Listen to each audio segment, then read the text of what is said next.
निज़ाम और फ़ुक़हा इकराम बयान फरमाते हैं, जब नबी करीम सल्लल्लाहु अलैहि वसल्लम का नाम मोमिन सुने, कौन सुने किसी को नहीं पता। नबी कौनैन सल्लल्लाहु अलैहि वसल्लम का नाम जब मोमिन सुने तो मोमिन पर वाजिब होता है कि एक बार दरूद पाक जरूर पढ़े, एक बार दरूद पाक जरूर पढ़े। मुस्तहब है कि वो ज्यादा पढ़े, अफजल है कि और ज्यादा पढ़े। मुस्तहब का सवाब ज्यादा हुआ करता है। वाजिब अगर छूट जाए तो इंसान गुनाहगार हो जाता है, मुस्तहब छूट जाए तो गुनाहगार नहीं। लेकिन अगर अफजलियत छूट जाए, अगर इस माना कर अफजलियत छूटी है कि ये कोई माने नहीं रखती, तब इंसान गुनाहगार हो जाता है। तो अजीज़ान मोहतरम, नबी पाक की बारगाह में एक बार बुलंद आवाज़ से दरूद पाक पढ़ें। अल्लाहु रब्ब मुहम्मदिन सल्लल्लाहु अलैहि वसल्लम नहनु इबादु मुहम्मदिन सल्लल्लाहु अलैहि वसल्लम सल्लु अलैहि सलातु व सलामन अलैका या रसूलल्लाह सल्लल्लाहु अलैहि वसल्लम। मुबारकबाद पेश करता हूँ जुमला अहले खाना को कि माशा अल्लाह इद्दत पूरी होने की सूरत में इतने बड़े प्रोग्राम का इनेकाद किया। अल्लाह रब्बुल इज़्ज़त की बारगाह में दुआ गो हूँ, मौला मरहूम की बेपाया बेपना मग़फ़िरत और मरहूम को जन्नतुल फ़िरदौस में आला मकाम नसीब फरमाए। माशा अल्लाह बड़े खुश नसीब लोग हैं वो जो ऐसे प्रोग्रामों को अपने घरों में सजाते और रचाते रहते हैं, और बदकिस्मत लोग हैं वो जो अपने घरों में बजाय इस महफिल के डीजे ढोल बाजे की महफिलें मुनाकिद किया करते हैं। लेकिन जहां ढोल बजते हैं, हमारे उलमा बताते हैं कि वहां हमेशा ढोल ही बजते हैं। आखिर उसकी वजह क्या है? उसकी सीधी सादी वजह यह है कि जब ये म्यूजिक को झनकार दी जाती है, जब म्यूजिक की आवाज फैलती है, तो ये इंसानी आवाज नहीं, ये शैतानी आवाज है। इसी आवाज की झनकार सुनकर शैतान खुश होते हैं, और दूर दराज जहां तक ये आवाज जाती है वहां तक के सारे खबीस, वहां तक के सारे शैतान, वहां तक के सारे इसके चेले, और वहां तक की सारी गंदी हवाएं, जहां ढोल डीजे और म्यूजिक को बजाया जाता है, सब वहां हाजिर हो जाते हैं और फिर उस जगह को अपना अड्डा बना लेते हैं।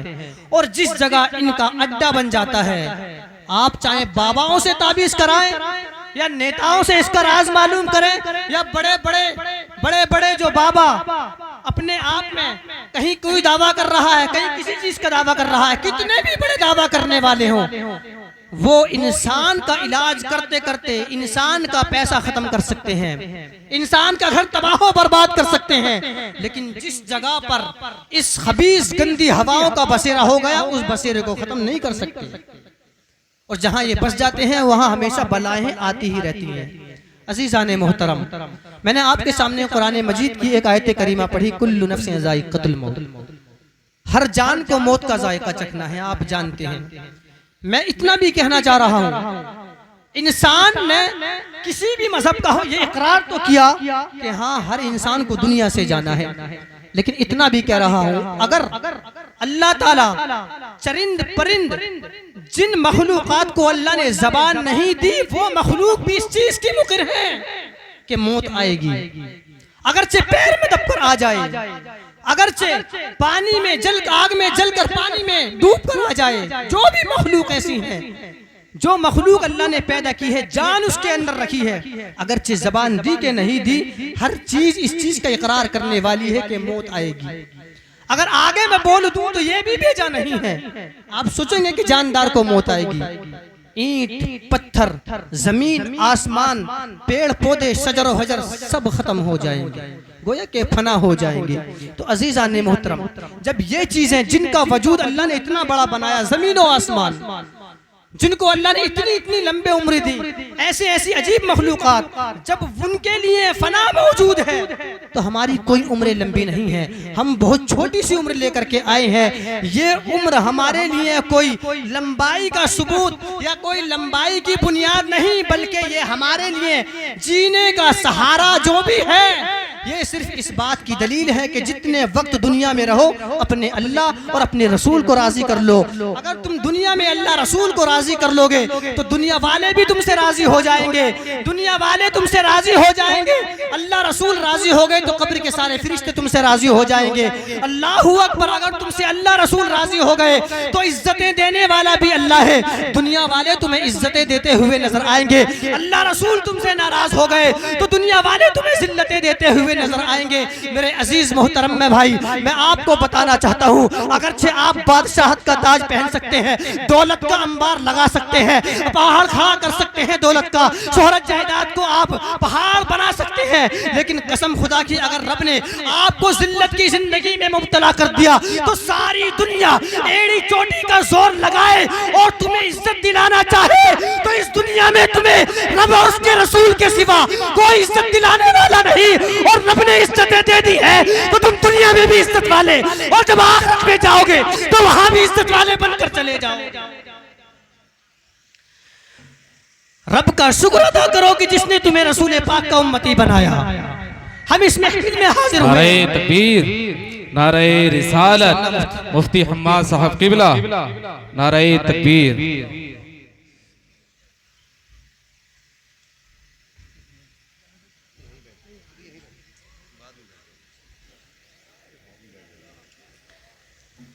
एक बार दरूद पाक पढ़ें सल्लल्लाहु अलैहि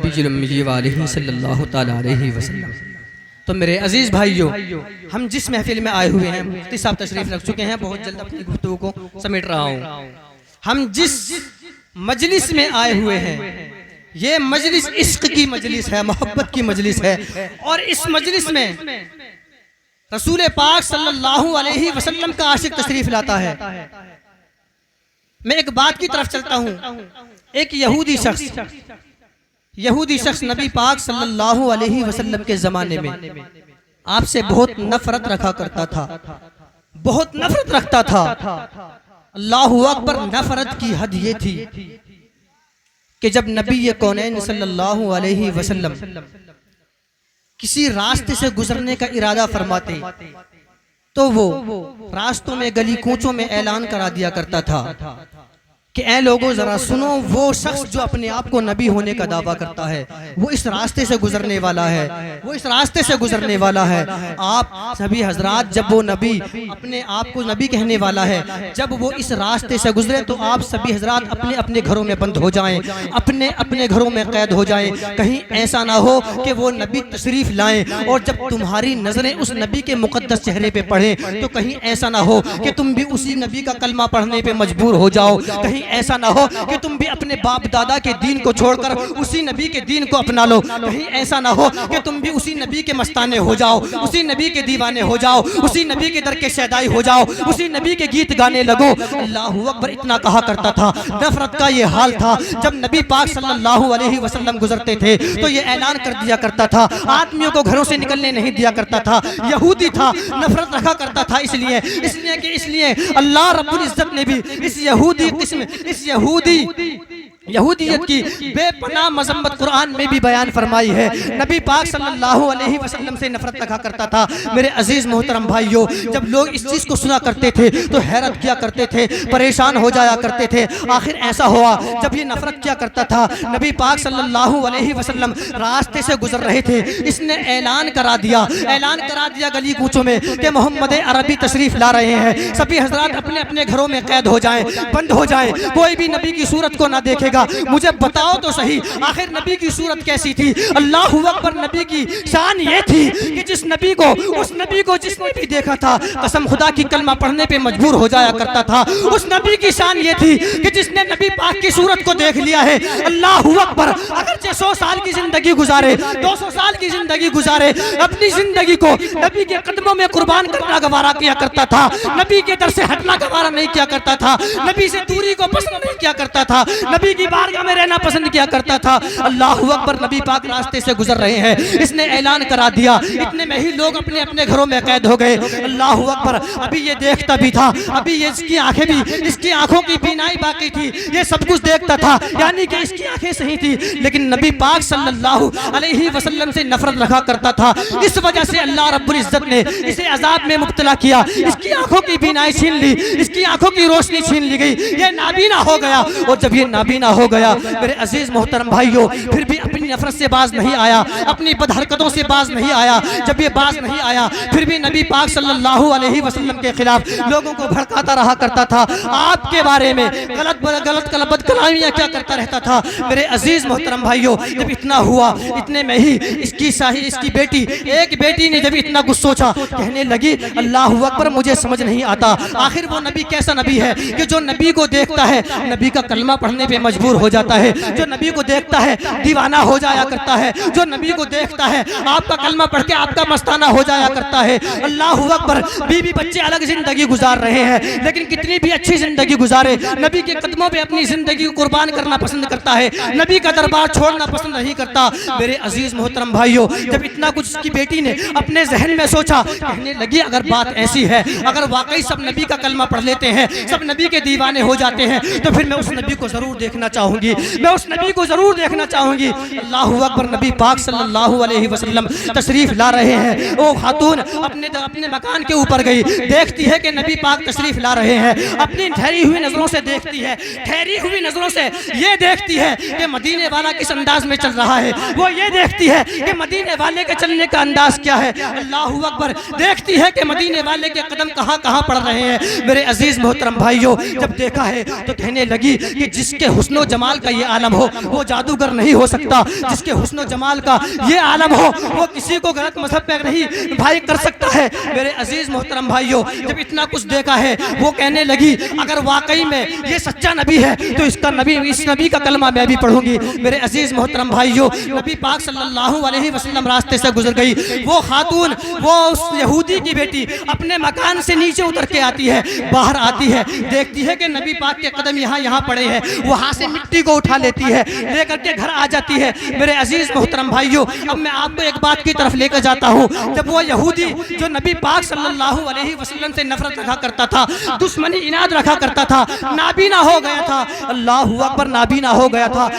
तमाम अरब भर के अतिब्बा, तमाम हुक्मा उसके पास आए, उसने तमाम हकीमों का इलाज किया, बड़े बड़े डॉक्टरों से इलाज किया, लेकिन आंखों की रोशनी वापस नहीं आई। लेकिन वो उसकी बेटी जो नबी पाक की दीवानी हो चुकी थी, नबी पाक के कदमों के नीचे से मिट्टी उठा करके लेकर आई, लेकर के जब मिट्टी को आ गई, मेरे अजीज मोहतरम भाइयों, इतने में उसके जहन में एक ख्याल आया, अगर वाकई सच्चे नबी है मोहम्मद अरबी सल्लल्लाहु अलैहि वसल्लम, तो मैं नबी पाक के कदमों के नीचे की मिट्टी को सुरमा बनाकर अपने बाप की आंखों में लगा देती हूँ और देखती हूँ कि मेरे बाप की आंखें ठीक होती हैं कि नहीं होती हैं।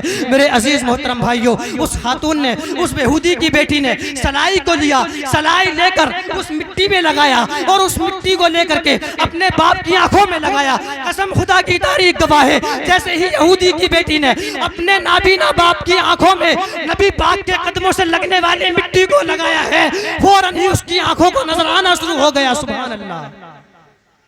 जैसे ही नबी पाक के कदमों से लगने वाली मिट्टी को उस खातून ने अपने बाप की आंखों में लगाया, आंखें सही हो गई, बीनाई वापस आ गई। अब बाप परेशान था, बाप यहूदी था, परेशान हो गया, कहने लगा बेटी जरा बताओ, मैंने बड़े बड़े हकीमों का, तबीबों का, डॉक्टरों का इलाज किया है, लेकिन किसी की दवा और किसी की तजर्बेकारी हिकमत से कोई दवा सूदमंद नहीं हो सकी। आप बताएं कि ये दवा लाई कहां से है, ये दवा आई कहां से है। अब बेटी घबरा रही थी, कहीं ऐसा ना हो कि मेरे बाप को पता चले और मेरा बाप मुझे मार डाले। अजीजान मोहतरम, अब बाप ने इसरार किया, यहूदी था, दुश्मन रसूल था, इसरार करने लगा कि बेटी बताना पड़ेगा, जरा बताओ तो सही ये मिट्टी, ये दवा लाई कहाँ से हो। आखिरकार बात यह है, इतने बड़े बड़े हकीमों का इलाज करने के बाद मुझे किसी की दवा ने फ़ायदा नहीं दिया। मेरे अजीज़ मोहतरम भाइयों, जब यहूदी ने अपनी बेटी से इसरार किया तो बेटी कहने लगी कि ए वालिद जान, ए वालिद मोहतरम, जब मैं नबी पाक सल्लल्लाहु अलैहि वसल्लम वसल्लम को रास्ते से गुजरता हुआ देख रही थी तो मैं आपके कदमों को भी देख रही थी। मैंने देखा कि नबी पाक सल्लल्लाहु अलैहि वसल्लम जहाँ जहाँ कदम रख रहे हैं मैं उन जगहों पर नज़र रखे हुई थी। जैसे ही नबी कौनैन अपने रास्ते से गुजर गए मैं आपके कदमों से लगने वाली मिट्टी को उठा करके लेके आई हूँ। उसी मिट्टी को सुरमा लगाकर मैंने आपकी सुरमा बनाकर आपकी आंखों में लगा दिया। अल्लाहु अकबर। जब यहूदी ने इतना सुना तो एक तो ये था ही दुश्मन रसूल, इसकी नफरत और ज्यादा बढ़ गई, ये और ज्यादा दुश्मनी में कट्टर हो गया। अल्लाहु अकबर कहने लगा अगर वाकई ये बीनाई में रसूल पाक के कदमों से लगने वाली मिट्टी से वापस आई है तो मैं इस बीनाई को सलामत नहीं रहने दूंगा। मैं अपनी आंखों को अगरचे खराब करने के लिए तैयार हूँ। अल्लाहु अकबर। इसके दिल के अंदर एक और ख्याल ये भी था अगर लोगों को यहूदी कबीले के खानदान का सरदार हूँ, अगर पता चलेगा यहूदी खानदानियों को कि हाँ कि नबी कौनैन के कदमों से लगने वाली मिट्टी का असर ये है अगर आंख में लग जाए तो बीनाई अता कर दे, शिफा अता कर दे, तो कहीं ऐसा ना हो सारे का सारा यहूदी कबीला ईमान ले आए और मैं अकेला तन्हा रह जाऊं। अल्लाहु अकबर। इसे अपने मर्तबे का, इसे अपने ओहदे का घमंड था, इसलिए इसने इस बात को दूर किया और अपनी बेटी पर थोड़ा नाराज हुआ। नाराज होने के बाद इसने अपनी बेटी से सलाई मंगाई और सलाई मंगाने के बाद उस सलाई से अपनी आंखों को खराब करना चाहा। जानते हो किस तरीके से खराब करना चाहा है? उस आंख को आग में गर्म करने लगा। इतना गर्म किया बहुत ज्यादा गर्म करने के बाद इसने उस सलाई को आंख में लगाया। अल्लाहु अकबर। कुर्बान जाओ नबी पाक सल्लल्लाहु अलैहि वसल्लम की जात पर क्या शान है नबी कौनैन की। अगर मैं आला हज़रत की ज़बान में कह दूं चमक तुझसे पाते हैं सब चाहने वाले, सब पाने वाले, मेरा दिल भी चमका दे चमकाने वाले। अज़ीज़ाने मोहतरम, मेरे मोहतरम भाइयों, इतनी बात ही नहीं, जब उसने सलाई को गर्म किया अपनी आंखों को खराब करना चाहा तो अल्लाहु अकबर जैसे ही सलाई को खूब गर्म करता है, खूब गर्म करने के बाद आंखों के करीब लाता है, आंखों में जैसे ही सलाई को लगाता है सलाई फौरन ठंडी हो जाती है, ठंडी पड़ जाती है। परेशान हो गया। इसने एक बार ये अमल किया, दो बार ये अमल किया, तीन बार ये अमल किया, परेशान हो गया। कहने लगा आखिरकार वजह क्या है? सलाई को पूरा गर्म करता हूँ, खूब ज्यादा गर्म कर लिया करता हूँ, लेकिन जब सलाई आंख में पहुंच जाती है सलाई ठंडी हो जाती है। आखिरकार इसकी वजह क्या है कि आंखों में पहुंचने के बाद सलाई हो जाती है, ठंडी हो जाती है, लेकिन उस नादान को यह नहीं पता था कि नबी कौनैन सल्लल्लाहु अलैहि वसल्लम की बहुत सारी शान और मर्तबत में से एक शान ये भी है कि जिस चीज को नबी पाक सल्लल्लाहु अलैहि वसल्लम का जिस्म अक़दस टच हो जाता है उसे दुनिया की आग नहीं, अगर जहन्नम की आग भी जलाना चाहे तो उसको जला नहीं पाती। सुभान अल्लाह। उसे इस चीज का इल्म नहीं था कि इस मिट्टी को किसी दुनियादार का कदम नहीं, मदीने वाले ताजदार का कदम लगा हुआ है। उसे इस चीज का इल्म नहीं था, लेकिन वो अपनी लाइल्मी में गुमराही में भटक रहा था। जब उसने काफी परेशान होकर के अपने अमल से बाज आया। अजीज़ाने मोहतरम, यहाँ तक के अल्लाह रब्बुल इज्जत के हबीब सल्लल्लाहु अलैहि वसल्लम की ये शान कि अगर मैं इस शेर के अंदाज में कहूँ तो बड़ी अच्छा सा लगेगा।